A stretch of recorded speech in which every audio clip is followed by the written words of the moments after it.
Gabriel se encontraba sentado en la penumbra de su habitación, con las luces apagadas y la ventana ligeramente entreabierta. Fuera, la noche parecía más oscura de lo habitual, como si algo en el aire hubiera cambiado después de los eventos recientes. Las sombras danzaban con el leve movimiento de la brisa, creando formas que su mente agotada no podía descifrar. No había podido dormir desde lo ocurrido con Clara.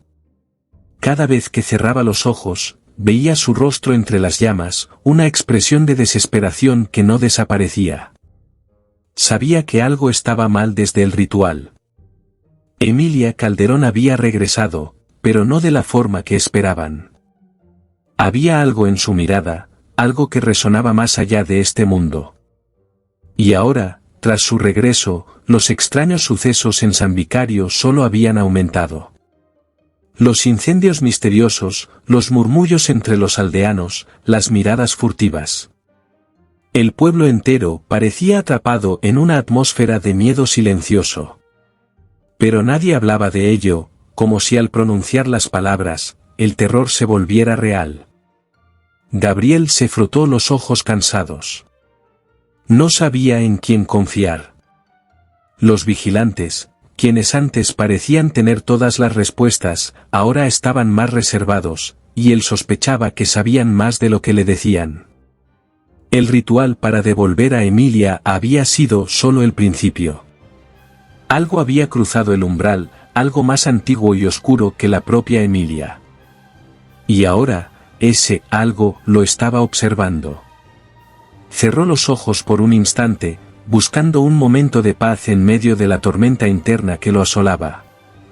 Fue entonces cuando escuchó el primer susurro.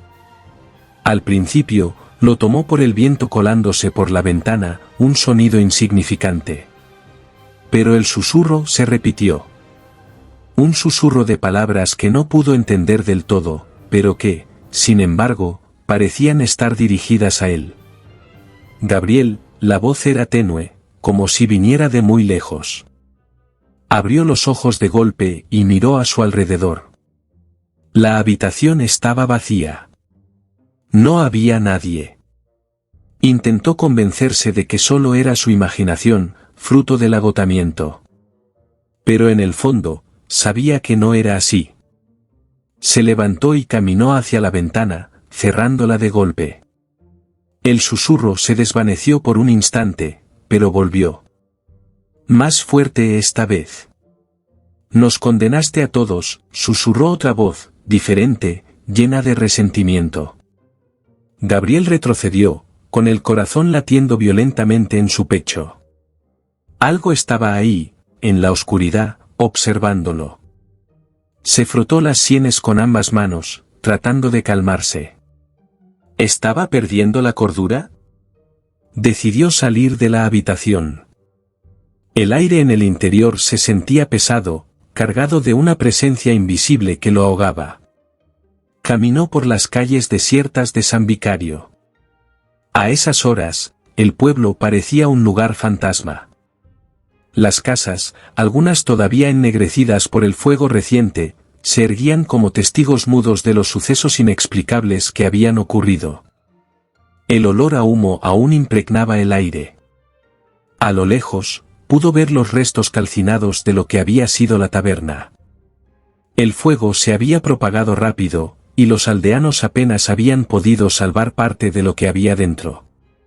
No había explicación para los incendios. Algunos decían que eran causados por vientos traicioneros, por la sequía, pero Gabriel sabía que no era así. Lo sentía en sus huesos, el pueblo estaba bajo el dominio de una fuerza que no podían comprender. Cuando llegó a la plaza central, se encontró con Salvador, uno de los vigilantes, que estaba de pie frente a la iglesia, con la mirada perdida en las llamas de una pequeña hoguera encendida a sus pies. La luz del fuego proyectaba sombras en su rostro cansado, y por un momento, Gabriel no pudo evitar preguntarse si él también estaba escuchando las voces. ¿Has notado algo?, preguntó Salvador, sin apartar la vista de las llamas. Gabriel vaciló. No podía decirle lo que había escuchado, no aún.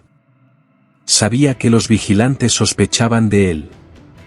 Desde lo ocurrido con Clara, su confianza había comenzado a tambalearse. No, respondió finalmente, aunque su tono no convenció ni a él mismo. Salvador asintió lentamente, pero no dijo nada más. Ambos quedaron en silencio, observando cómo las llamas se consumían lentamente. El fuego, como el pueblo, parecía estar al borde de extinguirse, pero había algo en las brasas que indicaba que la tormenta no había pasado. Esa noche, Gabriel regresó a su habitación y cerró todas las ventanas. Las voces no tardaron en regresar. Eran más insistentes que antes, más claras. El umbral nunca debió ser abierto, la voz era familiar, aunque distante. Era Clara.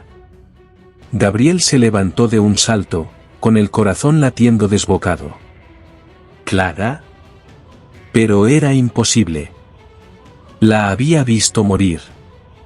Había presenciado cómo las llamas consumían su cuerpo. «Clara, ¿eres tú?», preguntó, con la voz temblorosa. No hubo respuesta, solo un largo y frío silencio. Se dejó caer en la cama, cubriéndose el rostro con las manos. El cansancio lo estaba destruyendo. No solo físico, sino mental. Las voces continuaron, aunque ahora eran más lejanas, como si lo observaran desde el otro lado de un velo invisible. Al día siguiente, las voces seguían con él. Caminó por el pueblo sintiendo su presencia en cada esquina, como si San Vicario hubiera cobrado vida. El umbral estaba abierto, y las sombras que lo cruzaron no iban a detenerse. Esa tarde, mientras el sol se ponía, Gabriel decidió que tenía que enfrentarse a lo que estaba ocurriendo. Los vigilantes no iban a ayudarle, y estaba claro que los incendios no se detendrían hasta que algo o alguien los detuviera. Se dirigió hacia las afueras del pueblo, hacia la colina donde había tenido lugar el ritual. Cuando llegó, vio una figura solitaria de pie frente a la puesta de sol. Era Emilia, de nuevo, con su vestido blanco ondeando en el viento. Había algo profundamente perturbador en la forma en que se mantenía inmóvil, observando el horizonte como si esperara algo. «¿Por qué estás aquí?», gritó Gabriel, lleno de frustración. Quería respuestas. Necesitaba entender que había salido mal. Emilia no se giró, pero su voz, fría y distante, resonó en el aire. «Porque tú me trajiste de vuelta. Y ahora, el precio debe ser pagado». Gabriel sintió un escalofrío recorrerle la espalda. Algo en esas palabras le dijo que lo peor aún no había comenzado. El umbral estaba abierto, y las voces en su mente solo eran el principio del eco de los condenados que, poco a poco, se arrastraban desde las profundidades hacia él.